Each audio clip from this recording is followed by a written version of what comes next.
pessoal, vocês gostam de cinema e de animação? Então acompanhe FICAR, Festival Infantil de Cinema de Animação de Rondônia, que acontece de 20 a 24 de junho de 2022, online, e o melhor, é de graça. É só acessar www.ficar.org.br. Prepare a pipoca e venha maratonar. São 5 dias de pura magia, com uma programação com muitos filmes, cheios de aventuras e diversão. E ainda tem mesas de debates com diretores que fazem filmes de animação no Brasil. Acompanhe as nossas redes sociais e curta bastante.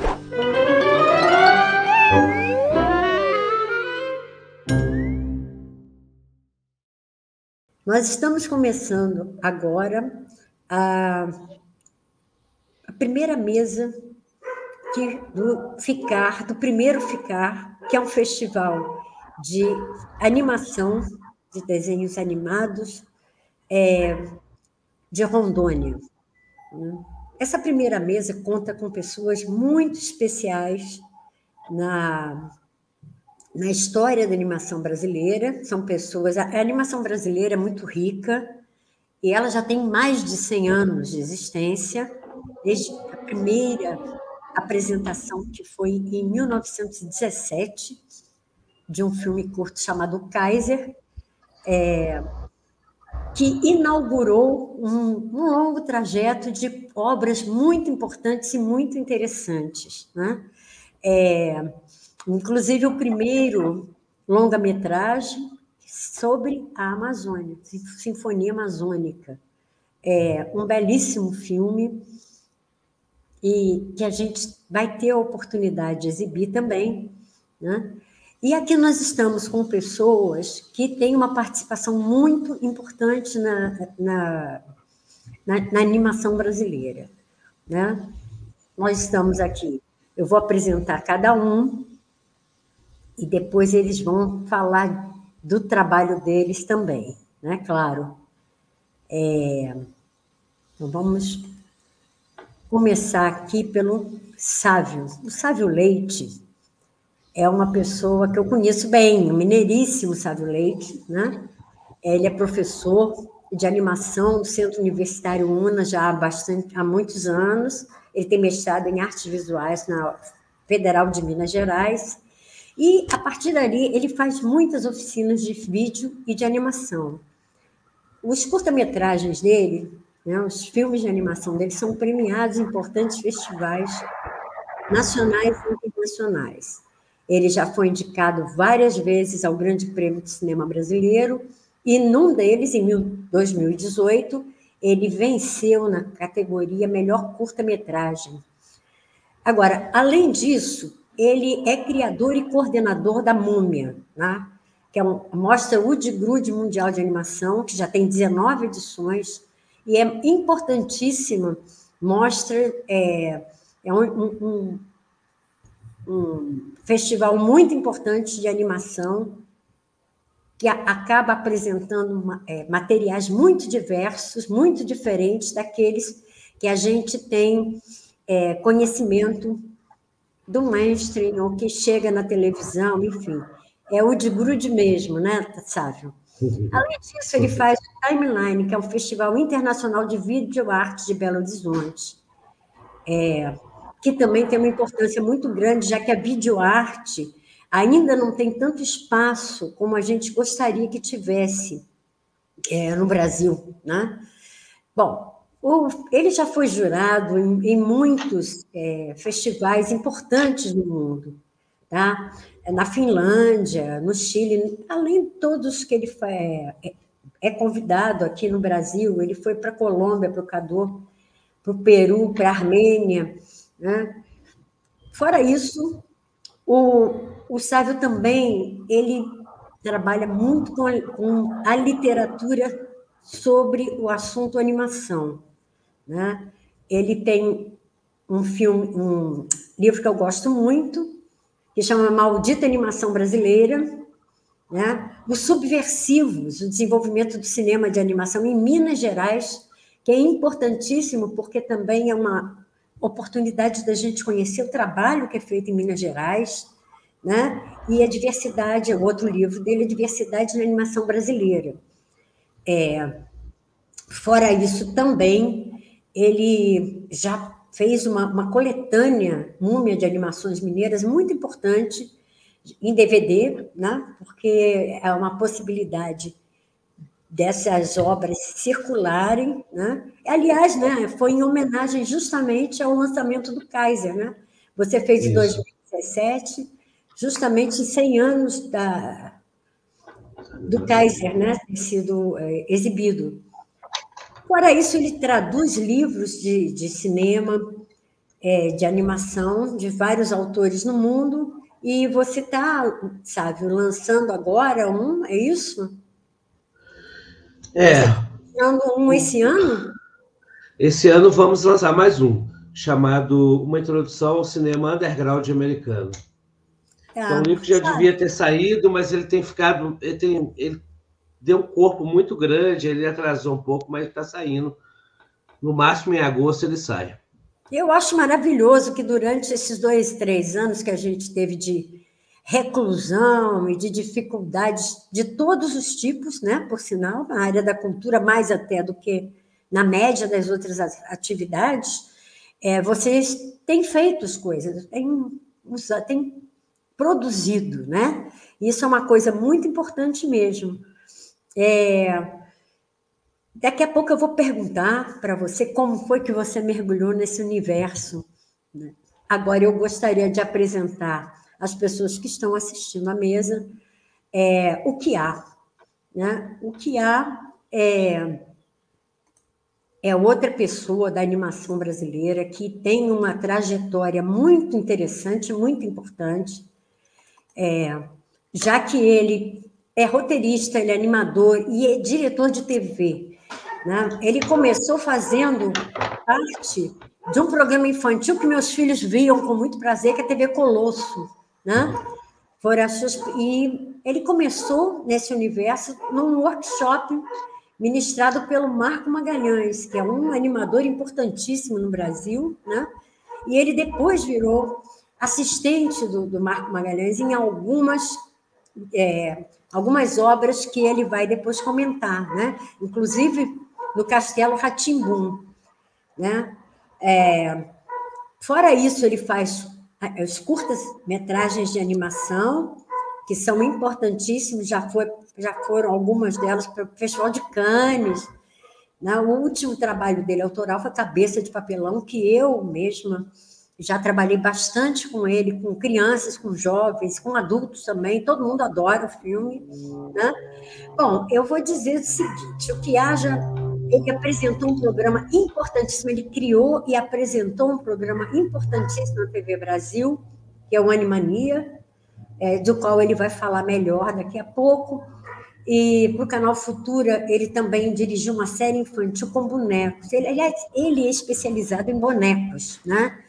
Ele é que dá vida aos Cavalinhos do Fantástico. Acho que todo mundo conhece os Cavalinhos do Fantástico, aquela tropa de cavalinhos que são torcedores, né? E que fazem comentários sobre os gols, sobre a rodada, né? Ele vai falar melhor de todas essas coisas, né? Daqui a pouco, tá bom? Você quer complementar alguma coisa agora, Kian?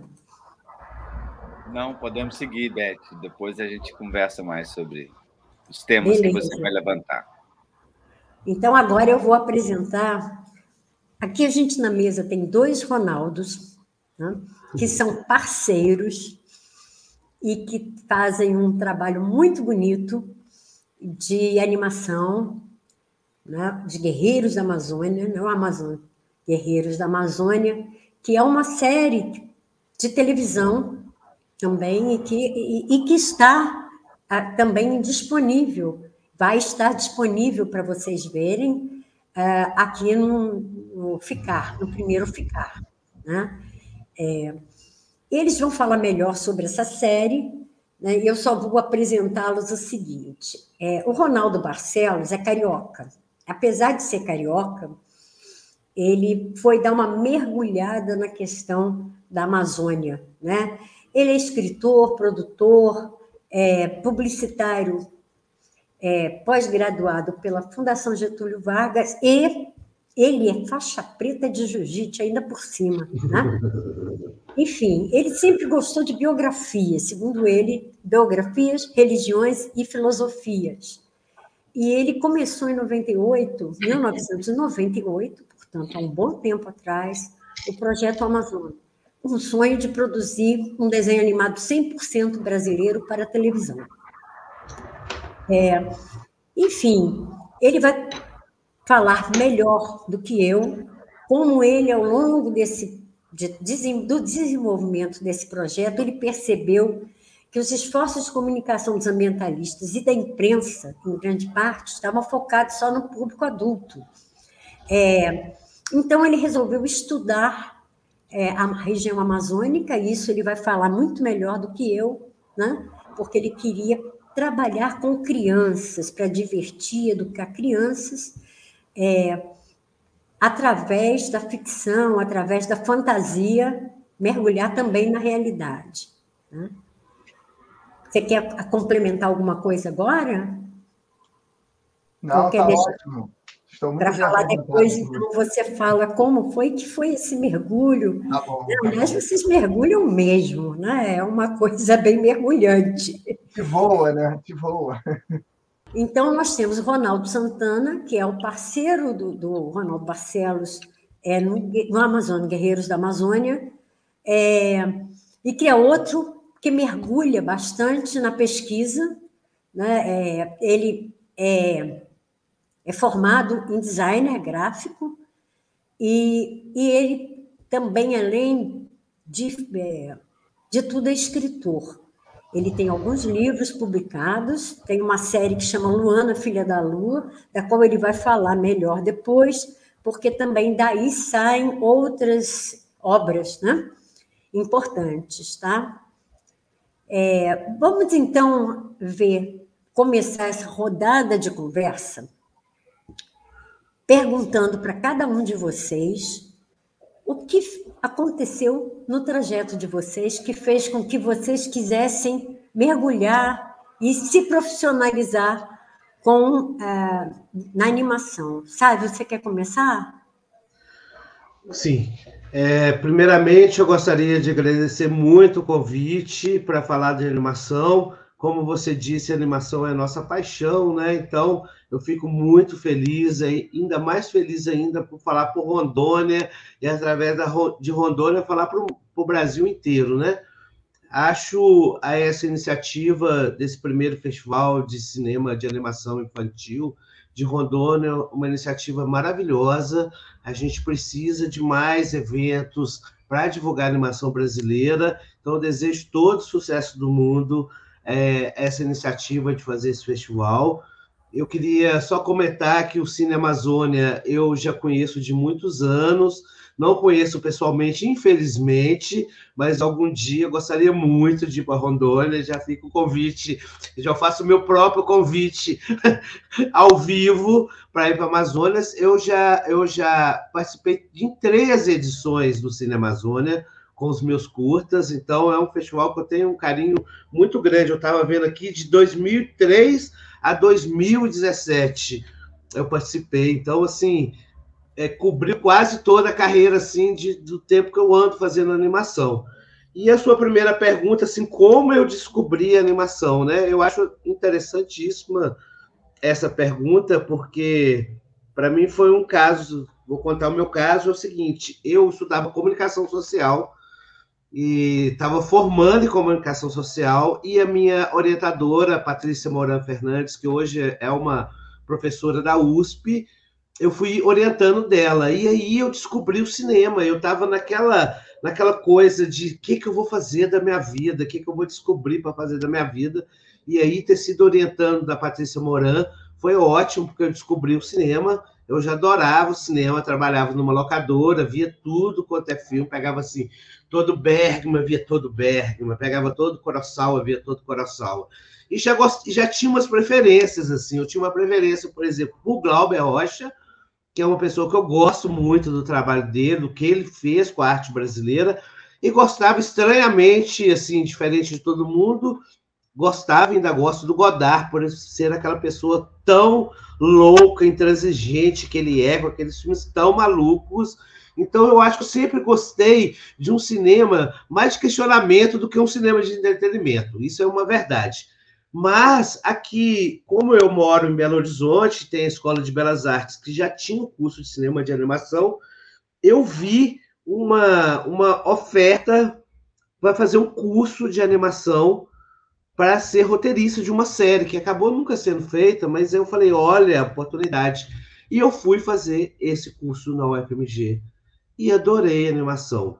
Adorei. Eu vi um cara chamado Tex Avery, que eu via quando eu era criança na televisão, mas quando eu vi com, sei lá, com 27 anos, com 20 e tantos anos, eu falei, gente, mas com animação você pode ser ainda mais subversivo do que o Glauber, do que o Godard junto. E isso me atraiu muito para a animação. Então, foi assim, um amor que eu vi de cara, assim, fazendo o curso. O curso foi maravilhoso.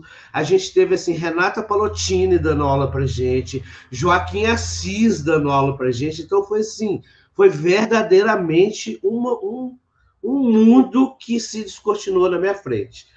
E, paralelamente a isso, surgiu... Uma vez eu estava lendo um jornal e vi que tinha... Isso em 1997. Eu vi que tinha 4 curtas mineiros, tinha sido selecionado com um edital do Ministério da Cultura. E aí, os curtas eram um da Tânia Naia, Castelos de Vento, o Rafael Conde, com A Hora Vagabunda, a Flavinha não é a Flavinha, a Érica Bauer com Bom Dia Senhoras, e o João Vargas com Rua do Amendoim. Aí eu procurei o nome deles no catálogo telefônico, ainda existia catálogo telefônico, liguei para um por um, me oferecendo para trabalhar. E aí o primeiro foi o Rafael Conde. O Rafael Conde falou, o que você pode fazer? E eu já tinha uma câmerazinha high-end, eu falei, cara, eu posso fazer o make-off.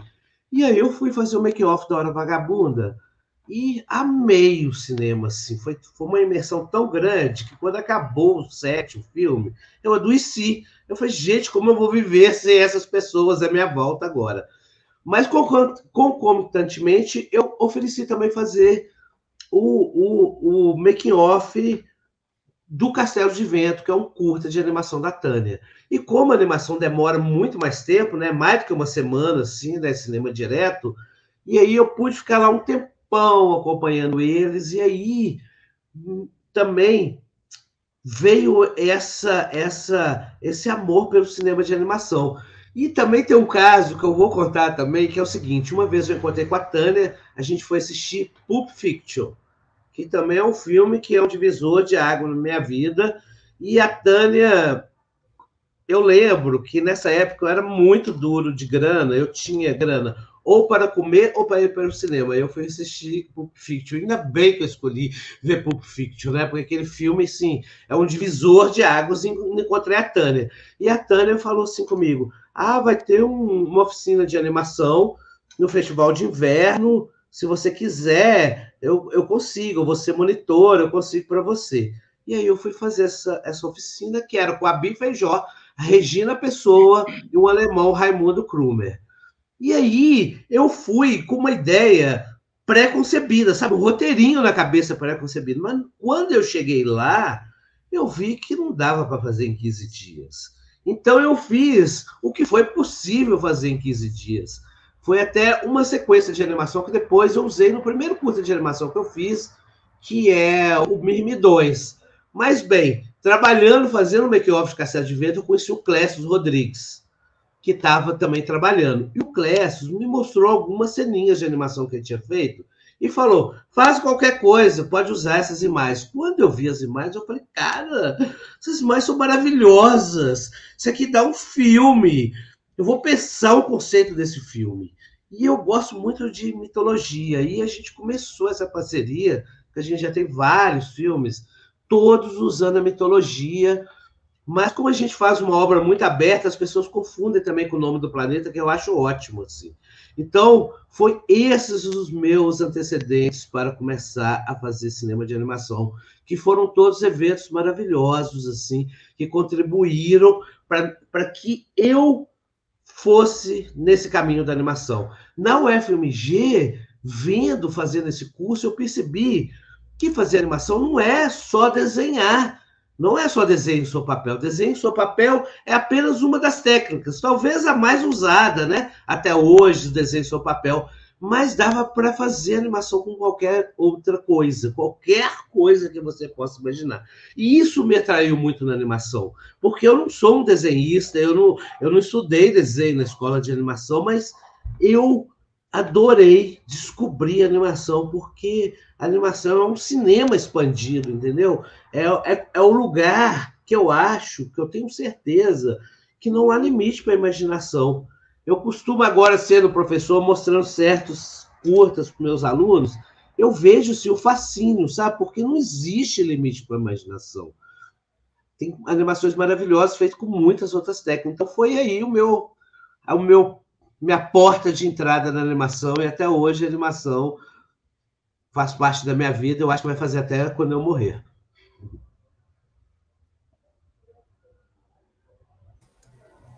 Ótimo. Eu acho que essa maneira, né, devagarinho, quando a gente se apaixona por alguma coisa, tem sempre realmente algumas obras que são as que nos surpreendem, nos encantam, né? E é onde esse encantamento faz um efeito sobre a trajetória da gente, né? Você falou em Bergman, então foi Bergman também que me levou para o cinema, porque eu era jornalista, eu era uma jovenzinha ainda no Pedro II, quando eu comecei a trabalhar em jornal. E eu fui fazer UF, né? Eu fui fazer jornalismo na UF, só que lá tinha cinema. E nesse ínterim, quando você tem 18 anos, você pode ir ver Bergman, você pode ver Fellini, você pode ver muitas outras obras que antes não podia. E aí isso é, digamos assim, visceral, é fatal. Você viu, se encantou, se apaixonou e foi-se embora nessa onda, né? Eu acho isso maravilhoso. Kia, como foi que você entrou nessa? Não é muito diferente da história do Sávio, nos encantamentos de ver filmes bons e filmes que me tocaram e encontros. Eu acho que eu gostaria de falar dos encontros, como os encontros são importantes na vida, né? Eu sou um jovem, eu era uma criança do interior de Minas, então, para chegar à cultura lá era bem difícil, né? Então, eu me lembro que a primeira que me tocou foi meu próprio irmão. Ele era um super desenhista e quando eu entrava no quarto dele, eu ficava maravilhado com os trabalhos dele, com os desenhos, e isso me incentivou muito a desenhar. Então, eu comecei a desenhar bastante quando era criança, e eu montava uns bonequinhos de papel, então eu tinha uma influência muito da religião, eu fazia a Arca de Noé com todos os bichos da Arca de Noé, e eu montava eles em pé, construía a arca, né? Eu recebia aqueles livros, tinha o Almanaque do Escoteiro Mirim e algumas revistinhas que eu lia muito, revistinha também no interior. Eu tinha um outro irmão que colecionava revistinhas, então as revistinhas em quadrinhos e o Almanaque do Escoteiro Mirim me tocaram muito como os meus irmãos, né? Como eu era homem, eu consegui, aos pouquinhos, sair desse universo familiar, e eu fui estudar fora, no internato, e lá, no internato no Espírito Santo. E a minha intenção era ser engenheiro agrônomo ou ser veterinário, porque eu sempre gostei muito de animais. E lá eu conheci o professor Filogônio, que é um professor de artes, e eu comecei a fazer pintura, comecei a pintar, comecei a desenhar mais lá no colégio, e fazer peça de teatro, e comecei a construir uns bonecos. Então, eu comecei a investigar mais a arte nesse sentido, né? E lá o professor me disse uma vez: olha, eu acho que você tem que fazer arte e não ser veterinário, você tem que se descobrir melhor. E eu tive a oportunidade também de depois disso, ir para Belo Horizonte, morar na casa da minha família, que a minha família tinha uma casa lá, e eu fui morar no subúrbio de Belo Horizonte nos anos 80. E lá em Belo Horizonte eu conheci, então, o teatro. E aí me profissionalizei no teatro, fui ator de teatro durante uns 7, 8 anos em Belo Horizonte, mas, ao mesmo tempo, também eu conheci a Sala Humberto Mauro. E a Sala Humberto Mauro, eu comecei a ver todos os filmes alemães, não limão, alemães. E os filmes do Bergman também, os filmes incríveis que passavam na Humberto Mauro, né? E eu virei um rato da Sala Humberto Mauro, eu não saía de lá. E eu consegui entrar sem pagar, porque eu também era um jovem, como sabe, ou eu comia ou eu via arte. E eu comecei a frequentar Humberto Mauro sem pagar, porque a gente tinha um porteiro que era amigo e ele colocava a gente para dentro. E lá esses filmes me tocaram muito, muito mesmo. E aí eu resolvi que eu não ia mais fazer teatro, que o meu negócio era cinema. Só que não tinha cinema. Se eu tivesse descoberto a Belas Artes, lá em Belo Horizonte, eu seria contemporâneo da Tânia Naia, que o Sábio falou antes aí, que fez um filme incrível, Castelo de Ventos, que marcou época, né, em Belo Horizonte. Então, com certeza, eu seria contemporâneo da Tânia Naia e eu teria descoberto a animação mais cedo. Mas não foi o meu caminho. Eu vim para o Rio de Janeiro para fazer UF, eu queria fazer UF, e aqui no Rio eu tentei fazer UF 3 vezes, mas não consegui porque eu tinha que trabalhar e a UF exigia tempo integral. Então, eu não conseguia estabelecer uma forma de estudar e, ao mesmo tempo, trabalhar. E eu, aqui no Rio, com as minhas experiências de boneco de criança, que eu fazia teatrinho de boneco, minha mãe me ajudava a construir a roupinha dos bonecos e tudo. Aqui no Rio, meu primeiro trabalho foi logo numa vitrine de Natal, num shopping aqui do Rio, fazendo uma peça de teatro de bonecos. E ali eu já conheci o meu sócio, que hoje em dia é o Renato, e a Heloísa são meus sócios, e a gente começou a fazer bonecos. Eu comecei a trabalhar com boneco no Rio. E logo a gente foi trabalhar na TV Manchete, e fazendo alguns programas lá da Angélica, alguns programas pilotos que não foram ao ar na época do Monjardim, né? E depois da Manchete eu já fui para a TV Colosso, fazer a TV Colosso. Então, o trabalho de boneco me pegou aqui no Rio, o trabalho principalmente de boneco na televisão, e eu acabei abandonando o cinema um pouco e indo no que dava para sobreviver. Mais na frente, um pouquinho, logo anos depois, eu vi uma propaganda de uma oficina do Marcos Magalhães, na Fundição Progresso, e eu falei, eu vou fazer essa oficina. E aí eu fiz essa oficina, e a oficina era muito interessante, porque a oficina ela ensinava como você sincar a sua animação com o áudio, né? O Marcos tinha uma trilha sonora do grupo Aquarela Carioca, que ele gostava muito. O Marcos é um grande músico também, né?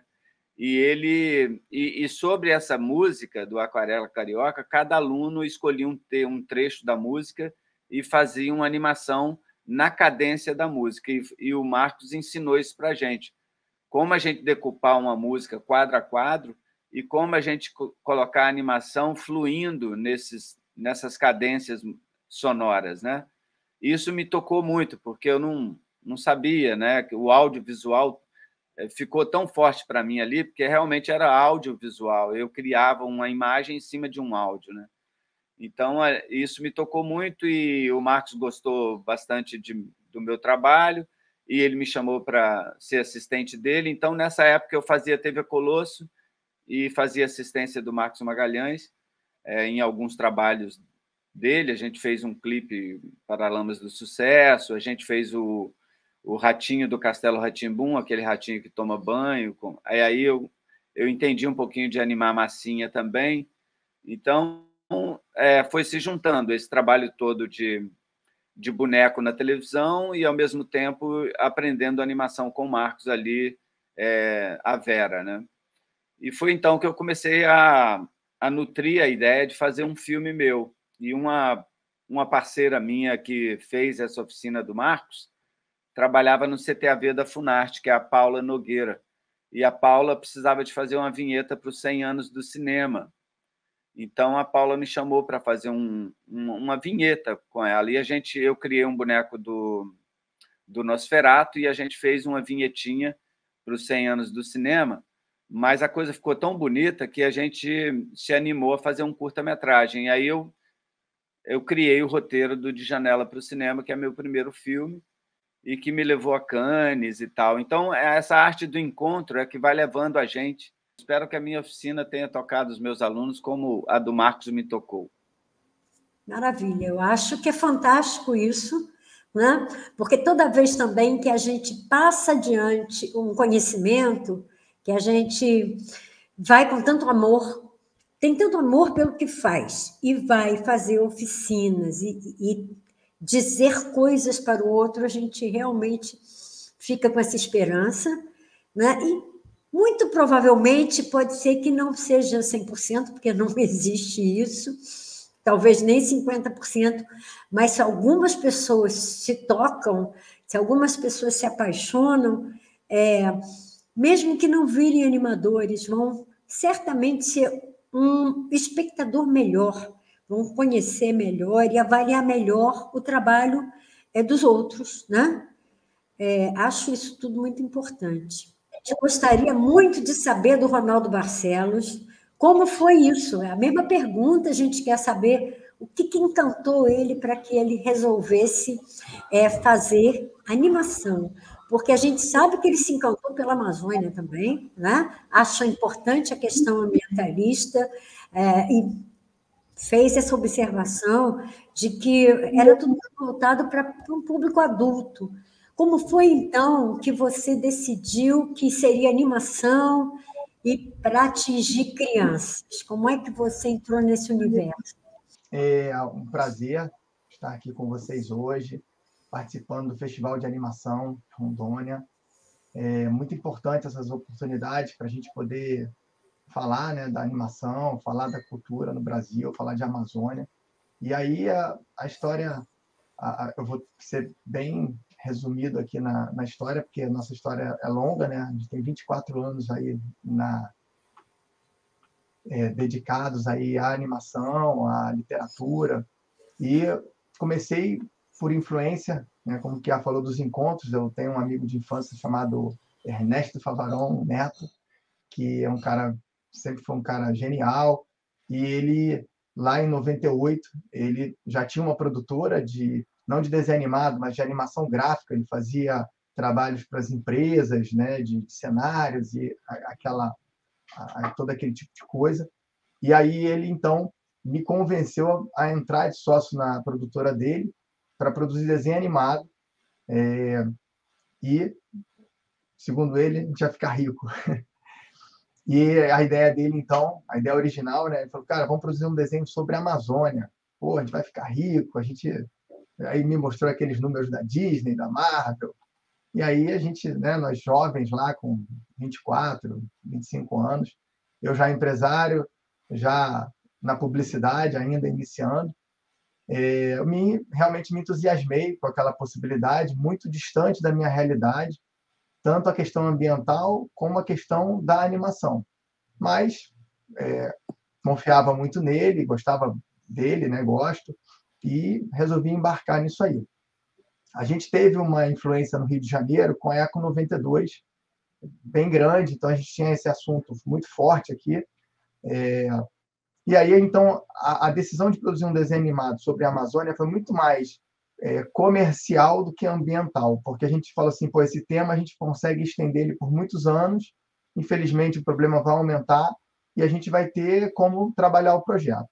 E aí a gente conseguiu lá, em 2000, convencer a Globo.com, ela investiu na gente e a gente produziu 80 minutos de animação. E aí onde entra o meu xará aí, o Santana, que felizmente já estava lá com a gente na época, ainda garoto, né? Bem garoto, mais garoto do que eu. Eu estou com 51, ele tem acho que uns 41, né, Santana? Não sei, isso. e todo mundo jovem ali. A gente montou, então, a produtora tinha 40 pessoas, a gente fez tudo, até a parte de som, tinha um estúdio, toda a animação, ainda com muita dificuldade, porque a internet era aquele acesso discado. Então, foram 80 minutos de animação divididos em várias partes de, sei lá, 2 minutos. E foi bem legal, porque a gente realmente conseguiu realizar, a gente conseguiu produzir em um ano, mas aí a gente entrou naquele furacão do ano 2000, eu não sei quem aí lembra, que teve o estouro da internet, e várias empresas de internet quase quebraram. A Globo.com, então, ela decidiu não continuar com o projeto e a gente ficou sem dinheiro. Então, você imagina uma produtora com 40 pessoas, toda estruturada, funcionando, de repente sem dinheiro, e aí deu aquela desanimada, né, geral na galera. Mas não sei por que motivo, eu senti alguma coisa ali muito especial de continuar com o projeto, talvez pela minha história pessoal mesmo, no esporte, na publicidade. Eu enxerguei ali algumas coisas muito, muito importantes, né? Eu enxerguei que, assim, o brasileiro desconhece a região norte, a Amazônia, mesmo como eu, que sou formado em pós-graduação, quer dizer, a gente tem um desconhecimento gigante, e também que a imprensa fazia e faz até hoje uma comunicação forte, mas fala muito com os adultos. Então, faltava aí um caminho para falar com as crianças e levar essa informação, não só dos problemas, mas de tantas coisas boas que tem na região, né, da cultura, da música, enfim. E aí eu fiquei meio que sozinho no projeto, porque os outros guerreiros desistiram, e eu resolvi, então, começar a escrever um argumento para um dia virar animação de novo, virar livro, virar teatro, enfim. E aos pouquinhos, né, com o filho pequeno, casei, e aí a vida começa a mudar, você começa a ter mais tempo e tal. Eu fui escrevendo esse argumento, e esse argumento ele foi melhorando, ele foi ficando mais atrativo, e com as pesquisas que eu fui fazendo ao longo desses anos, depois de quase 10 anos, eu consegui, então, editar um primeiro livro. Nesse período, eu tive aí a colaboração de pessoas importantes que me ajudaram, como Paulo Coutinho, que é um consultor ambiental, como Ronaldo Santana, como Álvaro Ottoni, que é um escritor infantil, e outras pessoas que me ajudaram a melhorar esse texto, porque eu ia dividindo esse texto com essas pessoas e com outras, para tentar ter realmente um argumento bacana. Esse livro, esse primeiro livro, também teve uma ação legal, que foi a ilustração dele, então, onde o Santana entrou, com toda a parte de design e a criação dos personagens. A gente entendeu que um livro com ilustrações seria melhor para divertir e educar as crianças. E aí, na sequência, nós lançamos, então, os 3 livros, né? Fizemos a trilogia, e, para nossa surpresa, os livros começaram a ser utilizados em salas de aula, e as professoras, né, os professores começaram a nos convidar para ir visitar essas escolas, muitas na Amazônia. Nós ganhamos um prêmio importante no Brasil na área ambiental, chamado Hugo Werneck. Nós ganhamos o Oscar da Ecologia em Educação Ambiental, e aí começou, então, a mostrar para a gente que o projeto, até então, que era só com um caminho cultural de entretenimento, né, de produzir animação, livro, teatro, que tinha toda uma pegada social em função da penetração, aí, do impacto que ele estava gerando. Realmente, a nossa história ela estava impactando aí as escolas, as crianças. E aí a gente então começou também a doar livros para essas escolas, aos pouquinhos. Já doamos até hoje mais de 10 mil livros para 500 escolas na Amazônia. E essa nossa ação foi filmada, e aí nós vencemos 13 prêmios nos 7 maiores festivais de publicidade do mundo, sendo 2 leões em Cannes. Isso ajudou a gente a chegar no Ministério da Educação. Eles viabilizaram uma série de animação em 2017, e nós voltamos, então, a produzir animação, lideradas pelo Ronaldo Santana, que está aqui, né? O Ronaldo Santana é um designer, ilustrador, mas é um craque da animação brasileira. E aí nós produzimos essa série, em 2017, para o Ministério da Educação, para ser exibida na TV Escola. E deu tudo certo, os desenhos estão realmente incríveis. A gente contou aqui com o apoio, uma galera aqui no Rio de Janeiro de vozes, que foi um trabalho incrível, porque eles fizeram as vozes originais da animação, uma coisa assim, não é muito comum no Brasil, né? Eles estão acostumados a fazer as versões internacionais, então eles trabalharam por um valor muito abaixo do mercado. Então, se vocês puderem assistir as animações dos Guerreiros, vocês vão reconhecer as vozes aí importantes, mas todo mundo fez com muito amor. E aí seguimos, então, no projeto. A gente tem todo um caminho de entretenimento e um caminho social. A gente tem uma doação, a gente faz uma doação de livros anuais para as escolas, em torno, no mínimo, de 1.000 livros, com livros, capas de super-herói. E a gente também entendeu e quis, né, ceder o nosso conteúdo gratuito dos livros, das animações, das músicas. É só entrar no nosso site, porque a questão, né, de Amazônia é importante, é urgente. Existe uma dificuldade de logística para os livros chegarem. Então, assim, se a gente se esforçou tanto para construir uma história e a gente entende que essa história é bacana, a gente resolveu ceder esse conteúdo para que ela pudesse chegar nas crianças e hoje nos professores. Então, assim, eu acho que é isso. Acho que certamente eu esqueci de alguma coisa, porque tem muita coisa para contar, mas o Santana pode depois me complementar aí, tá bom? Exatamente. Maravilha, é uma história muito interessante, muito legal, e é muito legal também que tenha tido digamos assim, uma preocupação comercial, quer dizer, para abrir janelas onde as coisas pudessem ser mostradas, enfim, exibidas. É muito bom esse aporte para escolas, né? Mas eu não vou falar nada, não vou comentar nada, porque eu acho que isso que você falou vai ser agora complementado pelo Ronaldo Barcelos, né? E ele pode dizer o que aconteceu com você, que você foi fazer essa parceria com o Ronaldo, né? O que aconteceu? Como é que você se entrou nessa? Conta para a gente. Com o maior prazer. Primeiro, mais uma vez, obrigado pelo convite, por estar aqui, dividindo essa mesa com profissionais tão bacanas, que têm histórias tão diversas, e diferente tanto do Kiá quanto do Sávio, e até mesmo do Ronaldo Barcelos. Eu comecei realmente na infância, né? Eu comecei essa minha paixão vem realmente daquele menino que assistia desenhos animados na televisão, né? E já na adolescência comecei fazendo quadrinhos, mas quando aparecem os primeiros animes na televisão, principalmente o Street Fighter Victory no SBT, lá na década de 90, que eu decidi, eu queria fazer aquilo ali. Era aquilo que eu queria fazer. Desenho animado, de entretenimento, juvenil, né? E aí eu fui procurar. Ainda na adolescência, ainda estudando na escola, eu comecei a fazer estágio em estúdio de animação. Felizmente, eu tive a sorte ou destino, chamem como vocês quiserem, de ter um estúdio de animação próximo da escola onde eu estudava, né? Então, eu saía do colégio, ia para casa, almoçava, voltava à tarde e ficava estagiando nesse estúdio. Isso em São Gonçalo, no Rio de Janeiro, né? Isso, enquanto eu estava nesse período da adolescência, ensino médio, né? Isso foi alimentando essa minha construção de animador, né? Mas o primeiro estúdio que eu trabalhei realmente mais profissional, que já tinha um alcance de mercado, já foi na Bravo Studios. Eu já estava lá no Rio de Janeiro, e aí eu já estava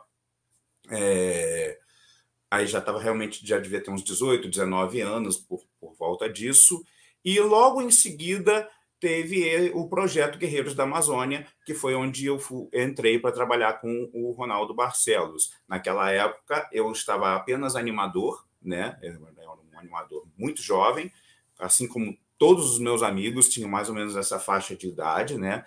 Como o Ronaldo mesmo falou, era um estúdio que era um projeto bem ambicioso, com 40 profissionais, e a gente estava ainda desbravando o que seria essa animação de cutout, né? Ou seja, essa animação de recorte utilizando o Flash, né? Ainda Flash, hoje se chama Animate, né? E aí a gente produziu essa primeira temporada do Guerreiros da Amazônia para Globo.com.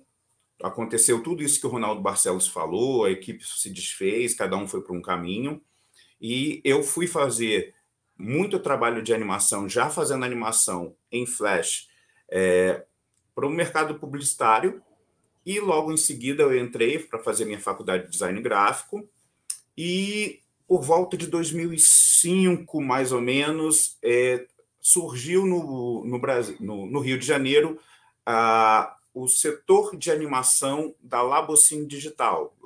A Labocine é um laboratório de cinema famoso na América Latina, né? Mas eles criaram seu setor de animação naquele momento para produzir o primeiro longa-metragem da Xuxinha, chamado Xuxinha e Guto contra os Monstros do Espaço. Então, eu entrei nessa equipe já para fazer como animador ainda, né? E dentro desse mesmo estúdio, terminando esse filme, que teve um relativo sucesso, né? Afinal de contas, a gente vinha com a chancela da própria Xuxa. Naquele ano, nessa época, a Xuxa ainda tinha a tradição de lançar, em média, 2 filmes por ano, um em cada férias, né? A férias do meio do ano e as férias do final de ano. E, terminado esse filme da Xuxinha, a gente entrou em produção com o filme da Turma da Mônica em Uma Aventura no Tempo, né? Então, estamos falando aí realmente de meados de 2000, 2005, 2007, algo assim. Terminado o filme da Turma da Mônica, esse sim teve uma repercussão ainda maior, por causa de toda a expressividade do nome do Maurício de Souza.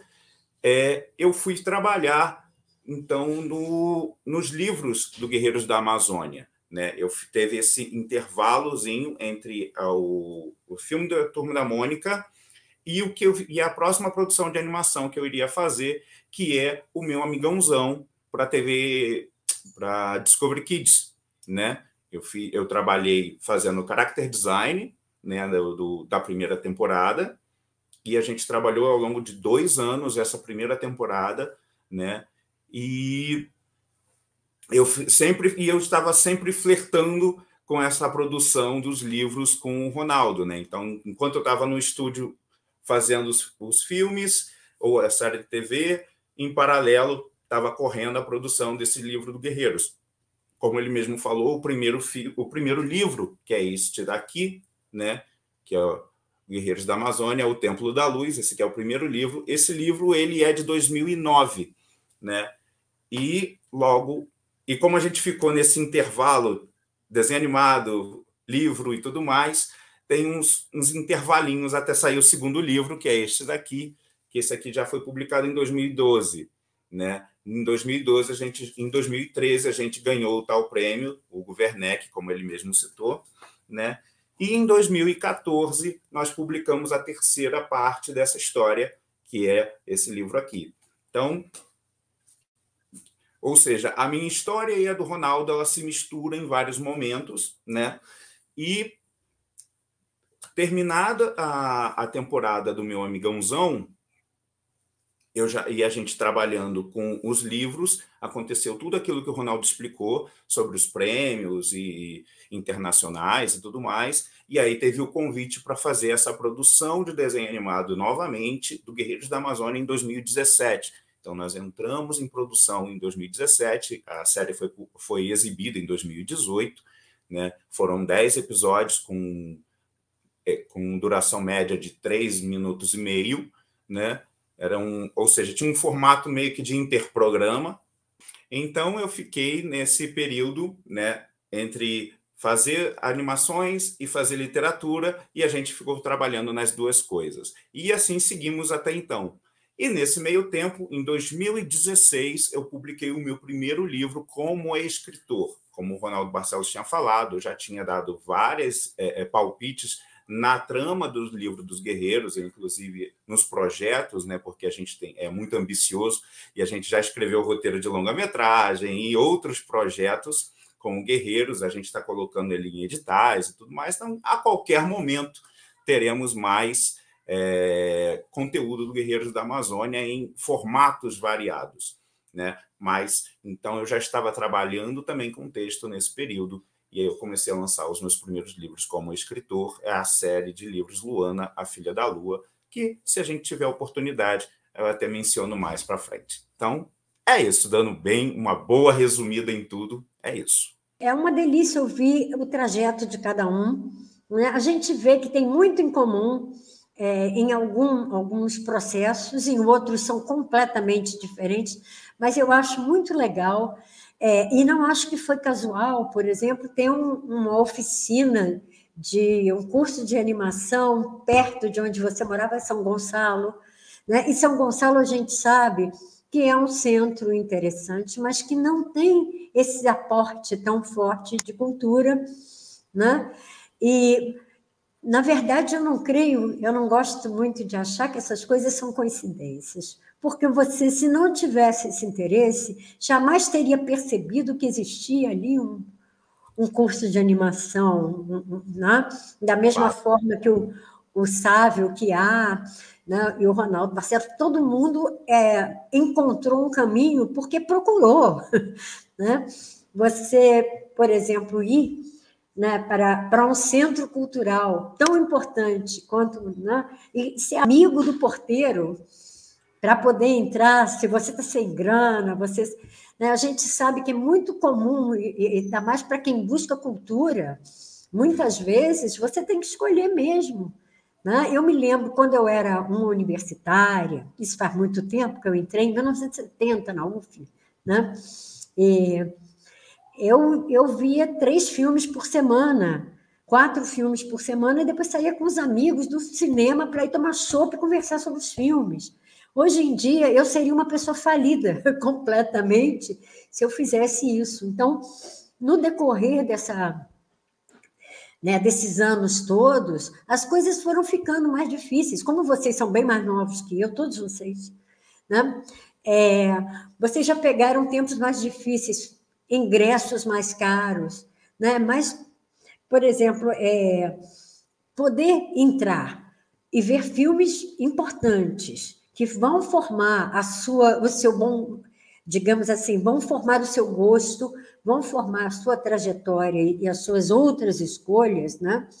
Porque a gente sabe, quem vai mais ao cinema escolhendo bem, vai ler mais, vai mais a teatro, vai, enfim, vai incrementar a sua vida cultural, vai subir alguns degraus, né? Vai mudar de patamar, digamos assim. E não é só na cultura, porque a cultura, na verdade, e essas linguagens todas que a gente adere e vai buscar, elas ajudam a gente numa melhor leitura do mundo, né? Então, eu sempre falo assim, que para mim, é uma janela de ônibus, eu adoro transporte coletivo, tá? Eu não tenho carro, nunca tive, nunca quis dirigir, eu gosto mesmo de transporte coletivo.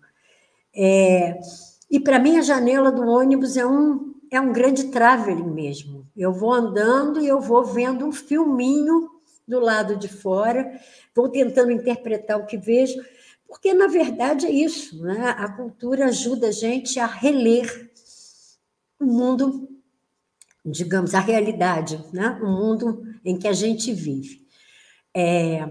E a ver diversas realidades, a explicar de formas diferentes as coisas que acontecem ao nosso redor, né? Por isso mesmo, eu agora era perguntar para vocês, para todos vocês, como é que vocês estão vendo a movimentação do cinema de animação no Brasil? Como é que vocês têm lidado com a diversidade interessantíssima, importante, e o que também vocês se ressentem, de alguma forma, com a dificuldade dessas obras chegarem até um público maior. Ah, Sávio, vamos fazer uma outra rodada respondendo a essa questão, porque eu acho de suma importância. Por exemplo, a gente está aqui começando um primeiro festival de filmes de animação, mais voltados até para a infância e juventude, que é de Rondônia, mas... Nesse momento, em ser online, ele está disponível para todo mundo do mundo inteiro. Quem estiver na China e quiser ver, vai poder, né? Mas isso nos dá uma alegria, porque é mais uma janela, né? A gente sabe que os filmes de longa-metragem já têm uma certa dificuldade para chegar aos cinemas, tem uma dificuldade enorme, porque fazer um lançamento e uma divulgação sai caríssimo. Se você não tem uma boa estrutura por trás, é difícil. Mas os curtas, que são tão criativos, tão importantes, também acabam ficando sem muitas janelas, né? Sávio quer falar um pouco sobre isso? O Sávio é especialista porque ele tem um festival sobre isso. Posso falar assim, então, eu acho, tenho quase certeza que a animação brasileira, poderemos dizer, eu costumo até falar de um marco mesmo, assim, a partir de 2003, com a implementação de muitos editais, permitiu que a animação brasileira alcançasse um nível de excelência muito interessante. E até tão interessante que é um fenômeno que a gente não conhece ele totalmente, né? Hoje eu estou tendo o prazer aqui de conhecer os Ronaldos, vamos dizer assim, com esse trabalho tão importante que eles estão fazendo, com esses prêmios, esse reconhecimento. Eu dei uma passada rapidamente no canal do YouTube deles, ver que é uma produção muito grande, essa produção de livros, a mesma coisa que a gente está fazendo aqui com nossas publicações também, né? Então, eu acho que, a partir de 2003, até muito em função também da criação da BCA, da Associação Brasileira de Cinema de Animação, que é uma iniciativa de animadores, e a BCA, desde 2003, ela está atuando efetivamente, assim, em prol dessa comunidade que faz animação. Então, a gente viu surgir muitos editais a partir de 2003, era uma política pública que estava dando muito certo. A gente começou a segunda metade aí dos anos 2000, né, com importantes prêmios, né, o Menino Mundo, ganhando o Annecy, sendo indicado ao Oscar, uma história de amor e fúria, até o próprio curta da Rosana Urbis, né, que ganhou a Annecy também. Então, a gente viu que a animação brasileira estava atingindo níveis muito interessantes em produção, em realização e em reconhecimento também. E isso permitiu muito, assim, até eu costumo dizer, porque agora a gente já pode até analisar historicamente isso, até os anos 2000, a gente tinha 27 longas de animação produzidas no Brasil. Agora, dos anos 2000 para cá, a gente está assim, hoje, a gente está com 40 longas de animação sendo produzidas. Inclusive, três aqui em Minas. Inclusive, 4 em Minas. A gente nunca teve um longa de animação em Minas, e agora estão sendo produzidos 4 ao mesmo tempo. Um já está pronto, que é o Chef Jack, e outros que é o da Tânia Naia e tal. Então, a gente viu que a animação brasileira, não só em longas, mas também a gente começou a ver também as séries de animação, né? Que foi um projeto pensado lá atrás também, com os primeiros editais para animação, para séries de animação, o Anima TV, né? Que deu start aí para algumas séries brasileiras hoje, que está até no Cartoon Network. E a gente viu assim, muitas séries também fazendo sucesso, como, né, A Vida de Jor-El, né, Os Irmãos do Jor-El, e fazendo bastante sucesso. A gente estava num caminho muito interessante. Eu costumo dizer que eu sou professor agora, eu dou aula não só de cinema de animação, mas também dou aula de mercado audiovisual, né? Eu sou uma pessoa que, assim, eu vivi os anos Collor, mas eu não era profissional de cinema ainda na época do Collor, quando o Collor teve. Eu era um estudante que estava descobrindo o que queria da vida ainda, mas a gente viu que, assim, a primeira coisa que o Collor fez foi tirar o Ministério da Educação, né? Acabar com a Embrafilme, acabar com o Ministério da Cultura, e etc. E a gente vê isso repetindo nesse governo atual, né? Que a primeira coisa que ele fez foi terminar com o Ministério da Cultura, e aí, em todos os editais, a gente tinha avançado muito nessa coisa do fundo setorial também, né, que é uma grana do próprio mercado, que retroalimenta o mercado, mas a gente vê que está tudo parado. Só que eu sou muito otimista. Eu acho que existe avanços, existe coisas que a gente conseguiu fazer e que não tem outra volta, entendeu? Eu não falo só da animação brasileira, eu falo em vários aspectos da sociedade brasileira, sabe? O movimento LGBTQI+, também avançou muito nas suas questões, coisas que não tem mais volta. Então, por mais que a cultura agora está sendo vilipendiada, que essa é a palavra, né? Vilipendiada, as produções ainda estão fazendo, entendeu? Porque nós aprendemos a fazer. Nós somos brasileiros, a gente se vira de uma forma ou de outra, né? E aí eu costumo falar, Beth, que é o seguinte, eu sou do tipo da pessoa assim, quando eu ganho o edital, eu faço o melhor filme possível. Agora, quando eu não tenho edital, eu faço o que é possível fazer, entendeu? Eu, na pandemia, eu fiz 2 curtas de animação.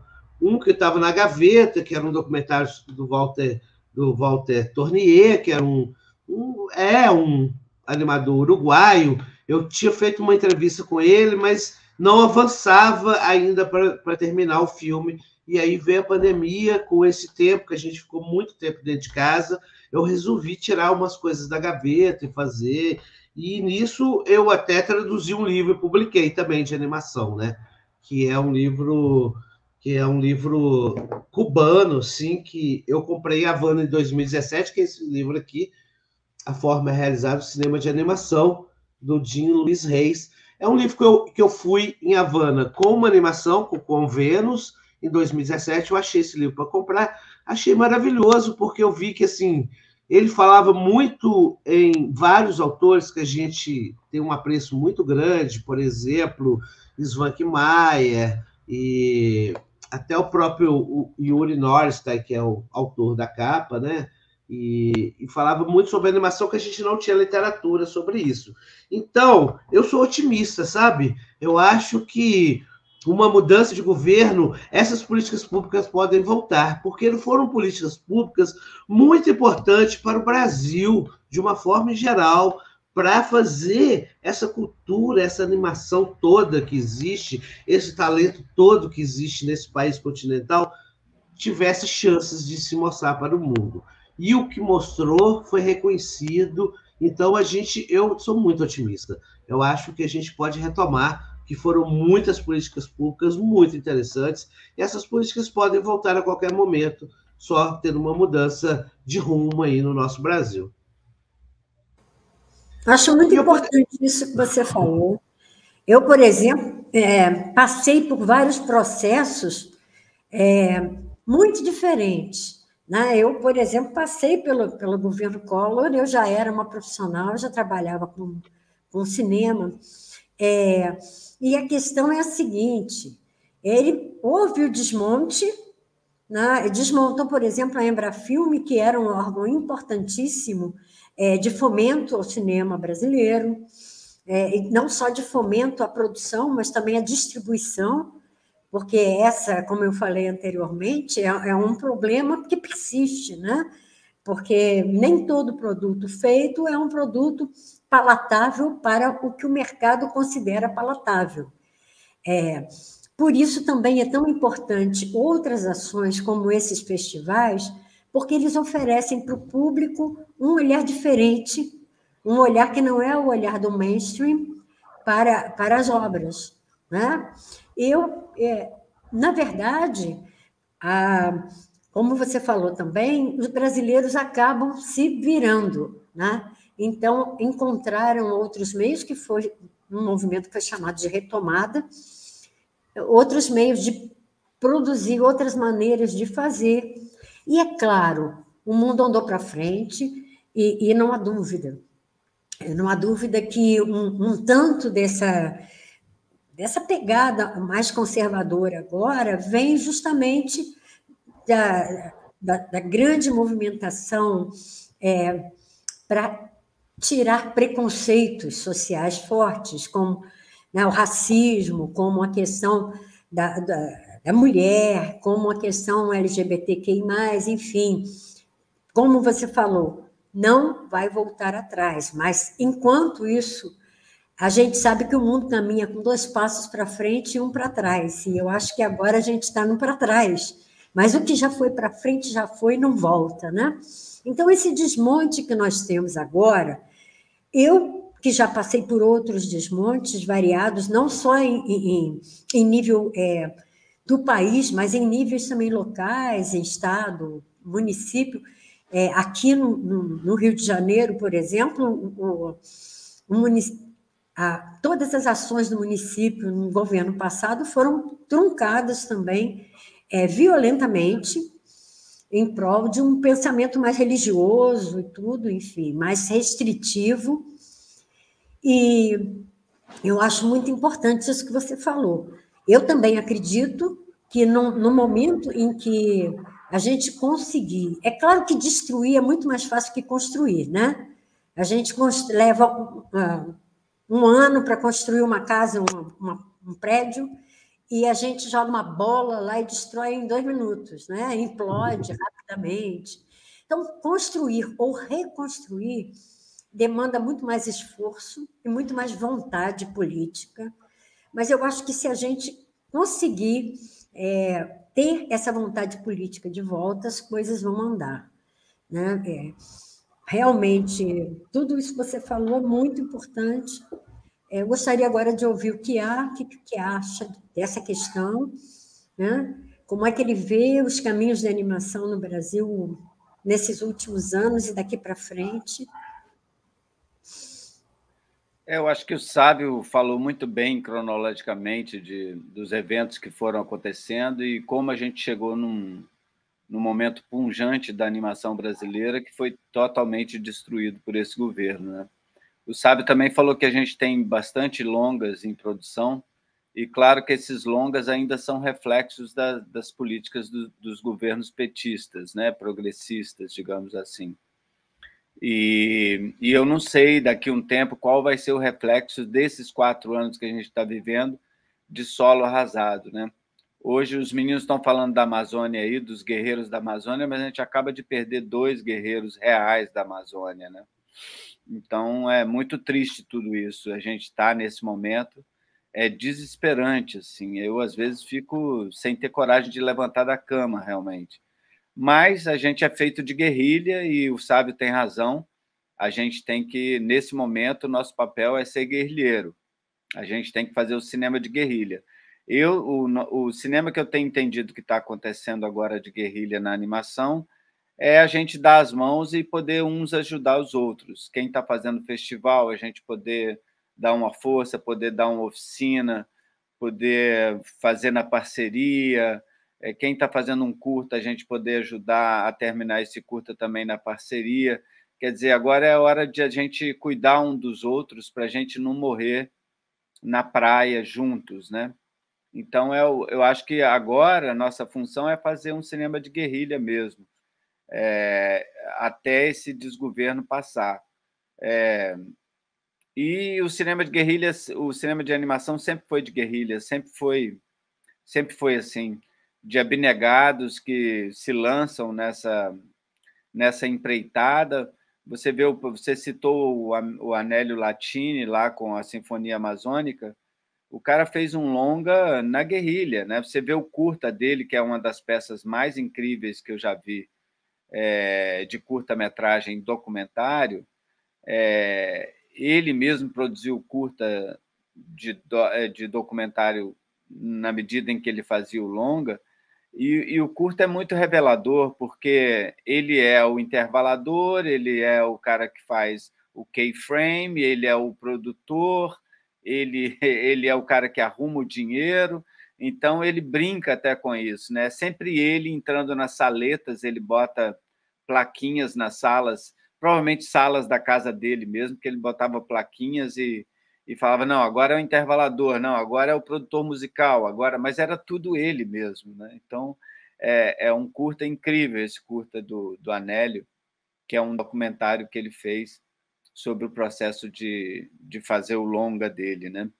Então, é isso, nós somos sempre Anélios Latini, assim, não tem como, cada um aqui tem um pouco de Anélio dentro dele, porque a gente sempre faz da tripa coração para fazer o nosso projeto, né? E a gente vinha numa coisa muito incrível, porque até o não conhecia direito como engrenar num mercado que fosse viável. Mas com o Gil no Ministério e sendo seguido pelos outros atores, né, logo depois que o Gil saiu, foi se criando um sistema do Fundo Setorial de Audiovisual, né, e como a gente usar essa grana dos próprios exibidores em prol do nosso cinema autoral, que é incrível, é revelador. Para a gente mesmo, a gente foi vendo acontecer a coisa, né? Como o Sábio falou, desde 2003 começaram a acontecer os editais, e a gente foi vendo os editais avançando cada vez mais, até chegar nas séries de animação, e as séries realmente conquistar um público como o Irmão de Jorel conquistou, que é um feito histórico, né? Então, quer dizer, tanto os longas sendo feitos como as séries com essa entrada tão forte com o público, né? E não é só o Irmão de Jorel. O Irmão de Jorel a gente diz porque é uma série que aglomera todas elas num produto só, né? Mas muitas séries infantis sendo feitas com excelência, né? Então, é incrível a gente ver como isso foi destruído em tão pouco tempo, né? Mas, ao mesmo tempo, a gente já sabe o caminho, né? A gente já conhece esse caminho. Então, eu acho que vai ser também mais fácil voltar a esses fomentos dessa forma.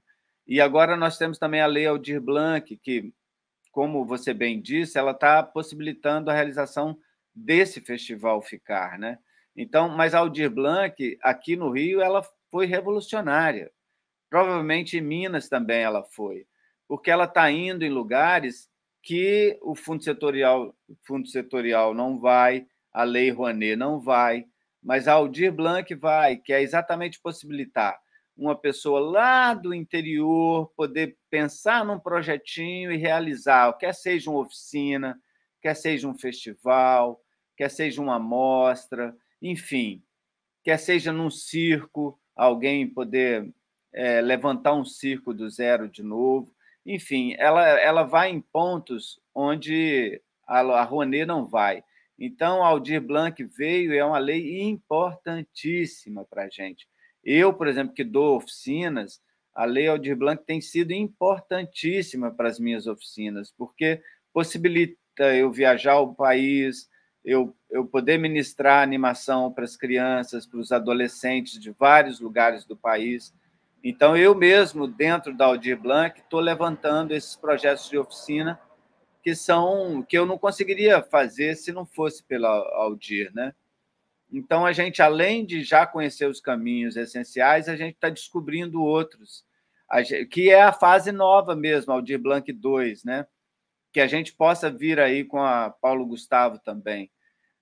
Infelizmente, a gente vai precisar de voltar a governos progressistas, porque a direita desse país é contra a cultura, é contra LGBTs, é contra negros, é contra o avanço da nossa sociedade. Então, eu acho que agora é resistir na luta, né? Não é só resistência, a gente tem que ir para a luta, né? Que é o que cada um de nós está fazendo aqui, e contribuir para que volte um governo que pensa na cultura como um mercado incrível que a gente sabe que um mercado que emprega um monte de pessoas, e a gente investir na Aldir para poder também ir nesses rincões que você falou, de chegar em narrativas que não sejam exatamente para públicos enormes, mas narrativas pessoais, narrativas íntimas, narrativas instintivas, que a gente possa também abrir esse leque,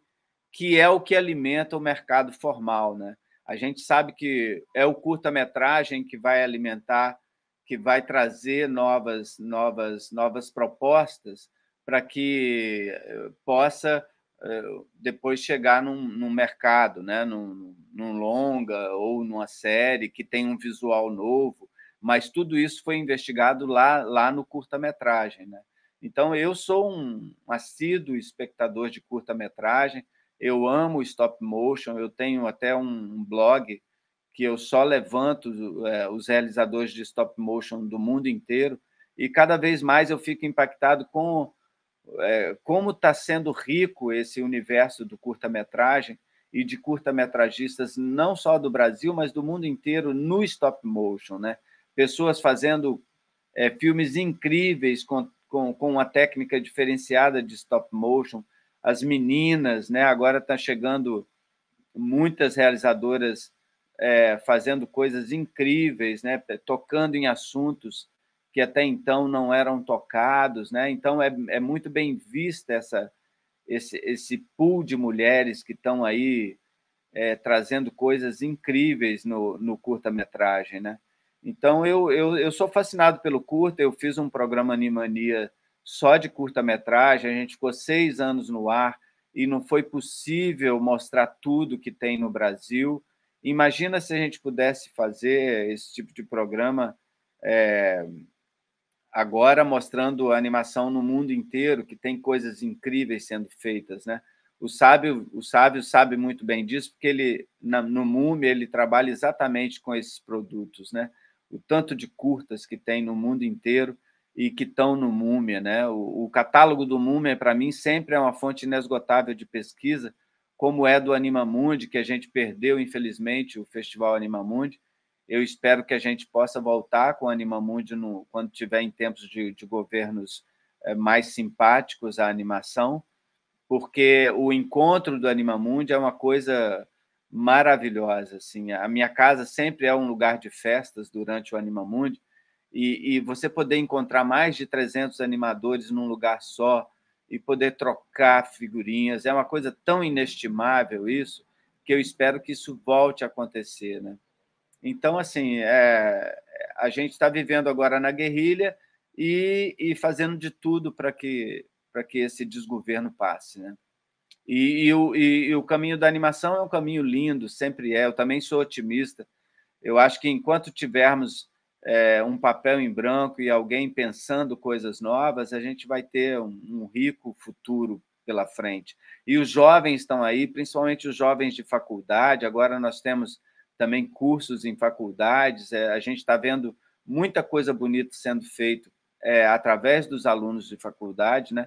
Na minha época não tinha para onde ir estudar animação, agora você tem. Se você não quiser estudar no Brasil, você pode ir para fora, né? Se você consegue uma bolsa, enfim. Tudo é possível quando você tem políticas públicas que pensam em estudantes jovens que querem fazer, em velhos cineastas que querem continuar fazendo as suas obras, né? Que são importantíssimos, e quem quer fazer para um público grande, quem quer fazer para um público pequeno, quem quer investigar, que tem muita coisa linda sendo feita com quem busca linguagem, né? Então, é um universo riquíssimo que ninguém destrói, não tem como.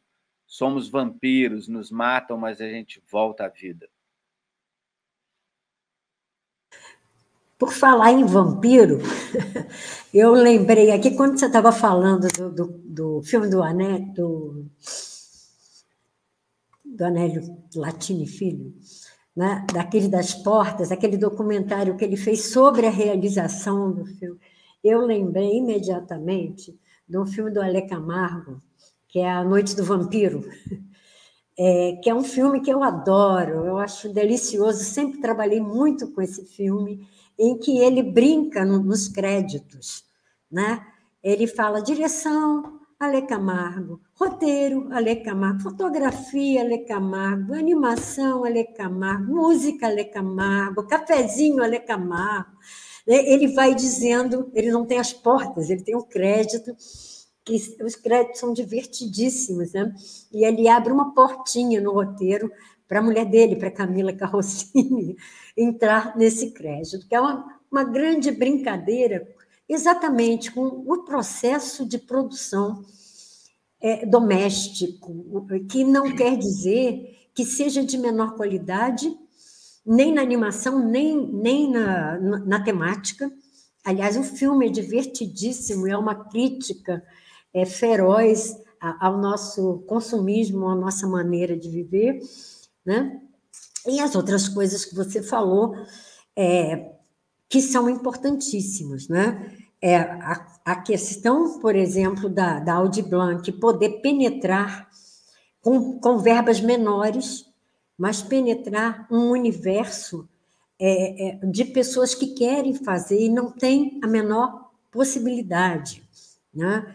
Eu acho muito importante que isso seja feito, isso é realmente uma democratização da possibilidade de falar o que quer falar através de qualquer linguagem, né?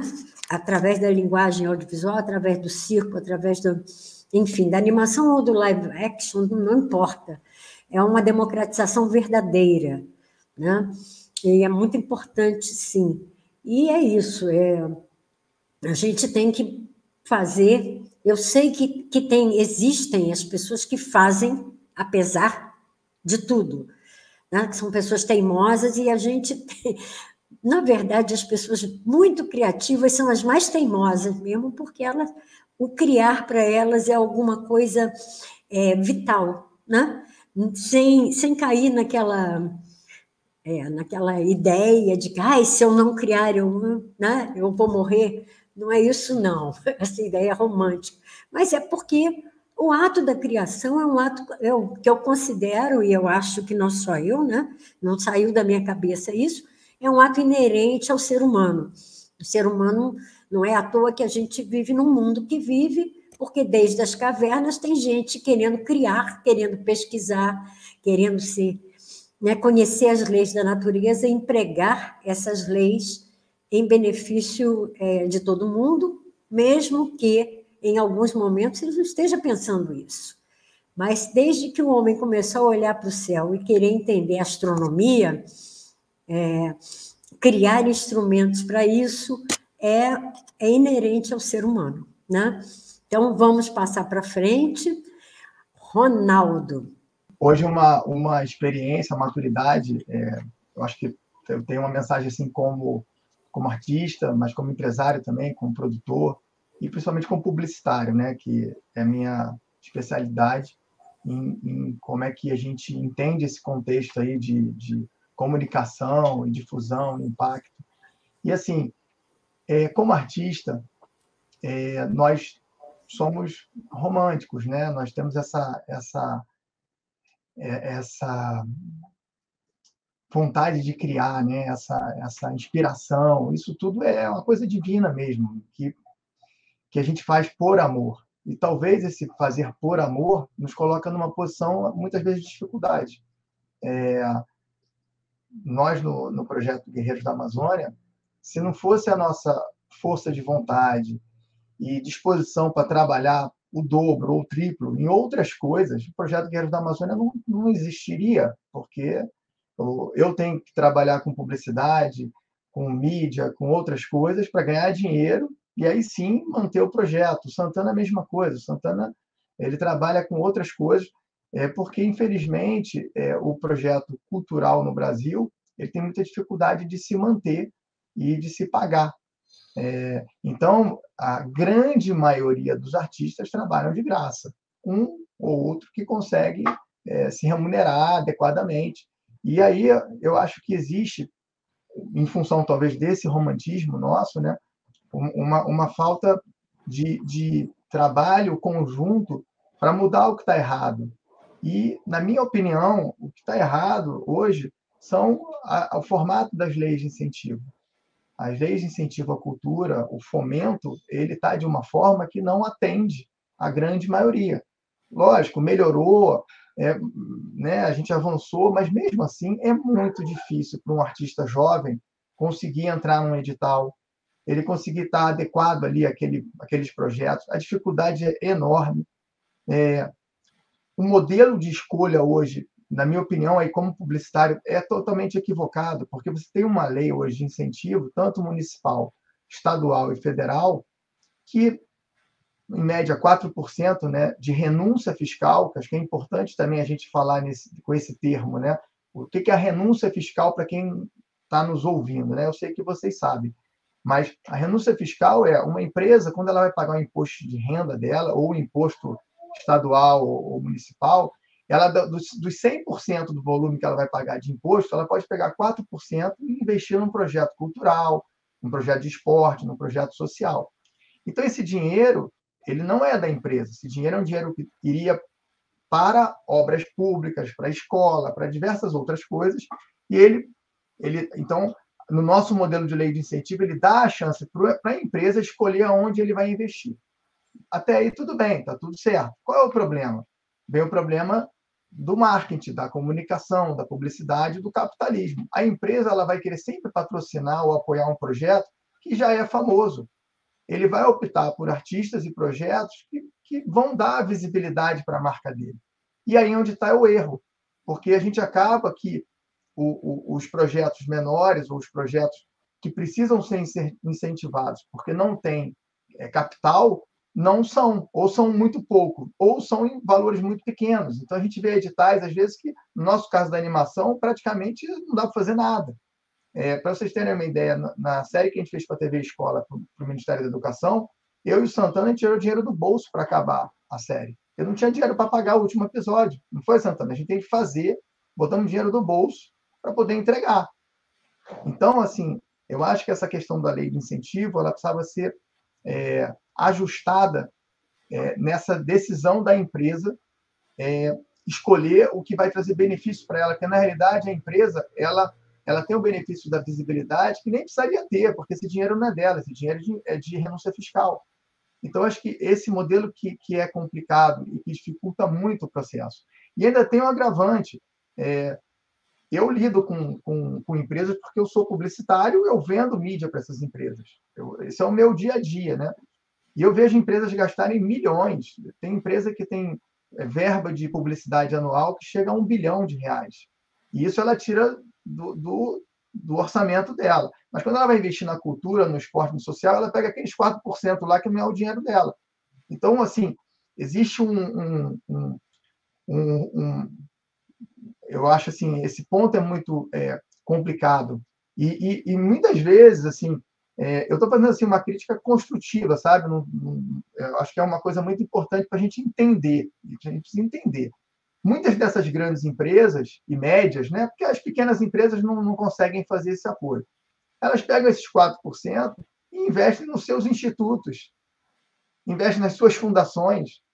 Ou seja, ainda pegam aquele dinheiro que, no fundo ali, ainda circula dentro do universo deles. Então, você vê aí esses institutos, essas fundações, super bem estruturadas, com projetos, mas nós estão atendendo ali aquela realidade deles. Então, assim, eu acho que esse ponto... E os editais, sim, realmente eles melhoraram muito, mas eu ainda acho muito... são difíceis. Imagina um artista jovem com 20 anos, com 17, com 16, com 18, para o cara entrar ali no edital, conseguir cumprir todas aquelas exigências, não é fácil. E, assim, eu falo isso com muita tranquilidade, porque nesses 24 anos, nós nunca conseguimos receber dinheiro de lei de incentivo. Nós nunca vencemos um edital. Então, assim, não é questão de incompetência. Nós somos muito competentes nos nossos outros negócios, mas existe uma dificuldade gigante, porque nós nunca conseguimos. O único projeto que nós tivemos apoio e aporte do governo foi do Ministério da Educação. Depois que a gente ganhou aí 2 leões em Cannes. Então, assim, eu acho que esse é o ponto, sabe? A gente talvez precise ser um pouco menos romântico nessa questão artística e nos juntarmos, né, para mudar essas questões que dificultam esse trânsito do dinheiro que existe hoje. Dinheiro tem, mas ele está mal distribuído. Ele está distribuído para os locais que não atendem realmente ao fomento de cultura, de esporte e do social. Essa é a minha opinião. Isso que você está falando é muito importante, mas eu andei participando de muitas reuniões do antigo Ministério da Cultura durante a gestão do Juca Ferreira, e havia, quer dizer, a lei de incentivo ela foi feita durante o governo do Itamar Franco, né? A Lei Rouanet, quando Paulo Sérgio Rouanet era ministro. E ela realmente foi importantíssima, porque foi um primeiro aporte, foi um pontapé inicial para muitas coisas que surgiram depois. Quer dizer, na gestão do Gil, houve o DOC Brasil, houve uma série de ações, pontos de cultura, pontões de cultura, que descentralizaram as verbas do Ministério, né? E nos últimos tempos, justamente a crítica que tanto o Gil como o Juca faziam para a questão da Lei Rouanet, que é onde eles quer dizer, atuavam, né, na verba federal, justamente por causa disso, por causa dos padrões e dos parâmetros de distribuição dessa verba. Então, estavam fazendo um processo de legislação em que toda a questão, todo o aporte da lei caía num fundo em que o empresário não ia poder dizer eu faço aqui e faço ali. É claro que também existem outras questões, né? Algumas empresas pegam aporte dos 4%, que são impostos, mas acabam colocando mais um dinheiro seu. Por exemplo, eu fiz vários projetos em que eu tinha, da lei do ICMS, digamos assim, um X, em que dava fruição para a empresa, mas eles colocavam outro tanto X no bolso deles no projeto. Isso tudo tem uma variável muito grande, mas realmente o empresário é que acaba escolhendo onde é que vai esse dinheiro. Então, já havia essa proposta do Ministério de fazer uma releitura dessa questão aí, fazer um fundo em que o Ministério pudesse gerenciar isso e dotar os projetos que fossem considerados, aí não tem como, tem que ser uma curadoria mesmo, os projetos que fossem considerados os que poderiam, enfim, desenvolver melhor. Sobretudo na animação, né? Mesmo no fundo setorial, existe uma questão de pontuação. Para você conseguir um dinheiro, você tem que ter uma pontuação. Bom, nesta mesa eu não vejo quem não tem pontuação, né? Todo mundo é muito bem pontuado. Então, acho que se voltando todas essas leis, sem os filtros que estão tendo hoje, porque a lei não acabou, mas a gente sabe que existe uma dificuldade muito grande, estão dificultando tudo que puderem dificultar, e que estão também tematizando para onde que essas verbas vão, né? Isso é muito complicado, acho que é uma complicação até maior, mas eu acho que se voltarem as leis todas, né, a funcionarem como funcionavam, elas vão ter um outro tipo de aporte, digamos assim. Talvez essa coisa de tirar da mão do empresário para quem que eles vão dar, e isso é muito sério, porque é uma lei federal, então, se alguém que não precisa disso, porque vai cobrar R$150 o ingresso do teatro, por exemplo, né? Se vai cobrar 150, não tem por que receber um aporte público, né? A não ser que exista uma contrapartida muito forte de gratuidade também, que isso é uma coisa muito séria, né? Então, vamos ouvir agora o Ronaldo. Por favor, Ronaldo, fale um pouco aí para a gente, então, do seu ponto de vista, Ronaldo Barcelos, Ronaldo Santana. Vamos lá. Bom, eu acho que já foi dito com muita propriedade pelos meus colegas como é que é o cenário nacional, né, de animação, como ele está hoje, e então eu acho que eu queria trazer um discurso um pouquinho diferente, talvez até mais propositivo, né, tentando trazer como uma solução, principalmente nesse momento em que a gente não está tendo todo esse suporte, em que a gente não está tendo suporte algum, né, público. Eu acho que, assim, também puxando um pouco pela minha experiência, e até o que o Sávio falou, ele deu um panorama muito, muito bom sobre a história recente da animação brasileira, né? Eu não posso esquecer que, por exemplo, uma das produções em que eu trabalhei, que foi o Meu Amigãozão, ela é uma coprodução internacional, né? Então, tinha verba brasileira, com também um aporte canadense, né? É lógico que, assim, hoje não seria possível só com uma verba internacional, né? Na verdade, por conta do nosso cenário atual, todos os países estão em crise de alguma forma, né? E mesmo antes da pandemia, eu já tinha participado de algumas feiras de negócios no Rio 2C, por exemplo, em que, assim, seria muito difícil um canal internacional ou uma produtora internacional apostar numa produção brasileira, dando 100% de verba para a produção desse desenho. Então, assim, ainda assim, precisaríamos de medidas públicas, né, de aporte público brasileiro para poder fazer uma coprodução. E também foi mencionado o Irmão do Jorel, que é uma produção nacional, com a Cartoon Network brasileira, né? Mas, ao mesmo tempo, eu conheço os produtores do Cop Studio, e eu sei que eles fazem viagens internacionais recorrentemente, tentando fechar negócios lá fora.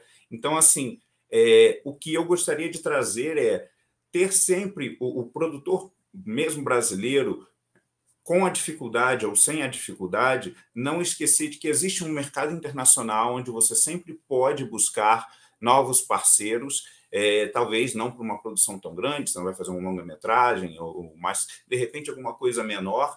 E a gente hoje está vivendo um período em que, assim, a conectividade é muito grande, então é muito comum, eu tenho visto, lógico, com projetos bem menores, principalmente projetos de quadrinhos, nem tanto de animação, porque a animação são projetos realmente mais caros, né? Eu tenho visto muitas alternativas de crowdfunding, né? Onde você tem os seus próprios fãs, a sua própria fanbase, apoiando a sua produção artística, né? Então, assim, eu acho que esse é o tipo de estratégia de guerrilha que o próprio QA mesmo trouxe para a gente, em que a gente pode continuar produzindo, mesmo uma coisa de nicho, ou seja, não estaria atingindo ou nem alcançando um grande público, mas você continuaria produzindo alguma coisa e estaria sempre... E isso cria também oportunidades, né? Como é o que a gente está vivendo nesse momento aqui. Eu estou conhecendo novos profissionais do mercado que em outras circunstâncias só aconteceria dentro de um festival presencial, e agora estamos aqui. E coisas que a gente está fazendo, enquanto a gente estava aqui nos bastidores, já começou a trocar uns seguidores, já temos novos seguidores aqui no Instagram, né? Então a gente já vai continuar. Essa conversa que surgiu aqui durante esse festival, ela vai continuar nos bastidores, né? Então, novos projetos vão surgir. O Sávio tem o festival dele, ele não conhecia o Guerreiros da Amazônia, por exemplo, então já teve aqui a proposta, não, vocês têm que trazer o desenho de vocês para o meu festival. Então, assim, a gente vai se conhecendo, a gente vai expandindo tudo isso, né? E nada impede que daqui a pouco estejamos todos trabalhando numa mesma produção, e mesmo que como eu disse, mesmo que não atinja o grande público, talvez seja uma produção que não vai chegar no Cinemark do teu shopping, mas ainda assim vai atingir algum público, mesmo que segmentado, e isso mantém a roda girando, né? Até que um momento mais produtivo, onde novas políticas estejam mais favoráveis e a gente consiga fazer produções que cheguem ao grande público, né? Então, como o próprio QA mesmo disse, o importante agora é sobreviver, continuando, propondo novidades e sempre visando que nós não estamos mais restritos ao ambiente físico, né? Então, pense na internet, pense em atingir públicos internacionais. Se você puder fazer um desenho animado, colocar no seu YouTube, mas eu não vou ganhar dinheiro no YouTube, você ganha visibilidade, isso também é muito importante, ter a mente um pouco mais aberta, né? E até participar de festivais internacionais mesmo que você não vá lá para a França para participar daquilo, mas o seu filme foi. Então, assim, resista, né? Eu acho que é o mais importante agora, é continuar produzindo, fazendo o melhor que é possível com os recursos que você tem, e é isso. Concordo plenamente. Eu acho que isso é guerrilha pura, né? Você bem lembrou do crowdfunding, da possibilidade de janelas como o YouTube pessoal, né? Na verdade, a gente tem muitas janelas, muitas maneiras de fazer. Acho muito bom isso de vocês estarem aí conversando paralelo, né? Porque uma dos grandes benesses de uma mostra como essa, de um festival como essa, e de trazer vocês para uma mesa, é justamente essa troca de experiências, troca de visões, né? Porque isso também é importante para que a gente não tenha sempre uma única visão circulando, quanto mais melhor. Eu acho que a gente tem só agradecer, né? Eu acho que está na nossa hora. Eu vou fazer uma passada com vocês para as considerações finais. Na mesma ordem que a gente vem falando, eu não preciso chamar ninguém, começa no sal, tá bom? Assim, vamos fazer uma rodada. E, gente, adorei. Vamos lá, que também eu vou fazer as minhas considerações finais depois. Sávio, é contigo. Beth, todo mundo da organização do Ficar, eu só tenho que agradecer o convite, muito obrigado. Espero que o festival tenha sucesso, que tenha muitas edições, e eu desejo todo o sucesso do mundo para vocês, para nós no Brasil, para a animação brasileira. Foi interessantíssimo esse papo hoje, e eu só desejo sucesso mesmo. Muito obrigado pelo convite. Eu também quero agradecer a Beth, querida. Muito obrigado por me chamar para essa mesa, poder rever meu querido amigo Sávio. Desejo muita saúde para o Sávio, para vocês todos. E conhecer os meninos dos Guerreiros da Amazônia. Eu já conheci os Guerreiros da Amazônia, agora eu conheci quem faz o trabalho, né? Então, parabéns a vocês. Na época do Animania, eu já conheci o trabalho de vocês e fiquei encantado. E interessante a gente estar falando com vocês um dia depois dessa tragédia na Amazônia, né? Que o trabalho de vocês possam botar mais olhares sobre essa Amazônia tão incrível. E agradecer o Ficar também. Eu adoraria conhecer Rondônia, ir presencialmente aí. Com certeza teremos essa chance. E parabéns pelo evento. Eu acredito demais nos festivais, eu apoio os festivais. Eu acho quem faz abnegados, assim, pessoas incríveis. E meu total apoio a vocês. Precisando de mim, é só chamar, que eu sou uma força a somar com vocês aí, tá bom? Um grande abraço para todos e viva a animação brasileira, viva! Acho que realmente gratidão de estar aqui com vocês, conhecê-los, um grande prazer. Espero que esse festival tenha muito sucesso, aí, vida longa. A gente precisa de festivais como esse. Realmente interessante a gente estar falando hoje. E, infelizmente, né, depois dessa tragédia que aconteceu, como que ela falou, com 2 heróis de verdade mesmo, né, que dedicam a vida a essa questão de proteção da Amazônia. E, assim, eu acho que cada vez mais eu me sinto no caminho certo como profissional de comunicação, porque a gente precisa ter uma inteligência para levar a mensagem para mais pessoas. A gente precisa ter a difusão e o impacto, né? Então, os Guerreiros da Amazônia vêm cumprindo esse papel com muita eficiência.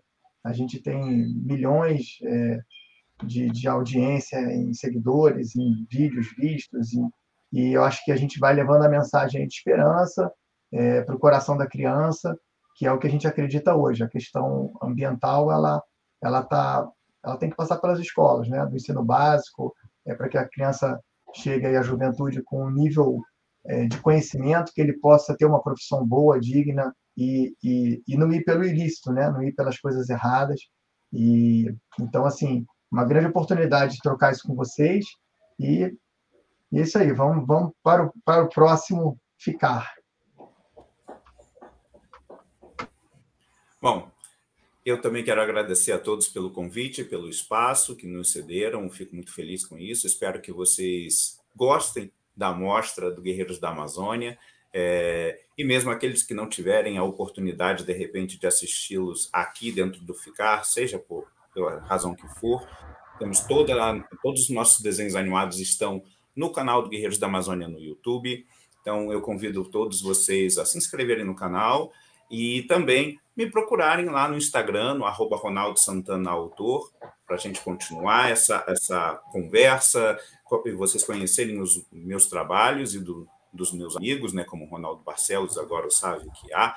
Com certeza a gente vai continuar conversando, eu tenho certeza de que muito mais novidades surgirão, né, porque, como já foi dito, depois da pandemia, a quantidade de lives que surgiram com profissionais que antes as pessoas não tinham, nem sonhavam em conhecer, hoje é uma realidade, né? Eu mesmo agora participo de lives quase toda semana em canais diversos para debater sobre assuntos diversos, né? Então, se vocês gostarem do meu trabalho, quiserem conhecer mais, é só me seguir. E, mais uma vez, obrigado pela oportunidade e que estejamos aqui de novo num próximo Ficar, no ano que vem, ou numa próxima edição, seja lá quando for, e, se possível, presencial, onde a gente possa participar e ter mostras ao mesmo tempo, onde a gente pode fazer debates sobre os filmes, seria muito legal isso também. Então, só posso agradecer, e é isso aí, gente. Obrigadão, até mais. Bom, eu só posso dizer que adorei mediar essa mesa, foi um prazer enorme, né? Eu fico sempre muito feliz fazendo mediações, porque tem sido muito bom, as pessoas que têm sido escolhidas para participar das mesas me enchem de alegria, né, ouvir. A gente ainda vai ter aqui mais 3 mesas que eu estou convidando vocês a verem quando forem ao ar, né?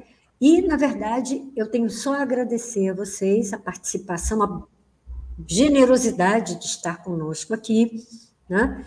E, gente, agora é para todo mundo.